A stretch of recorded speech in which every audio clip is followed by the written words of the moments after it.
আপনাদের নিজের নির্বাচনের পরীক্ষায় পাশ করেছেন। সামনে আমাদের জাতীয় নির্বাচন 12ই ফেব্রুয়ারি। সেই নির্বাচন আমাদের অস্তিত্বের নির্বাচন, সেই নির্বাচন আমাদের আগামী দিনের পথ চলা নির্বাচন। সেই নির্বাচনে আপনারা ধানের শীষকে বিজয়ী করতে আপনারা আপনাদের জায়গা থেকে সর্বোচ্চ চেষ্টা করবেন।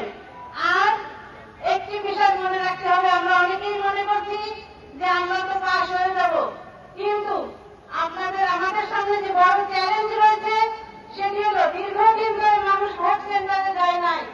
সাধারণ মানুষকে ভোটের সেন্টারে নিয়ে আসার দায়িত্ব আপনাদের সকলের।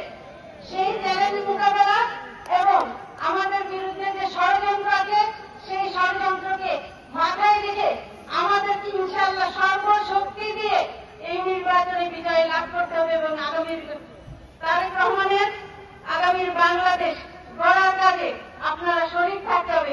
সবাইকে ধন্যবাদ, শ্রদ্ধা জানাচ্ছি আমাদের দেশনেত্রী বেগম খালেদা জিয়ার স্মৃতির প্রতি, ওনার রুহের মাগফিরাত কামনা করছি। আপনাদের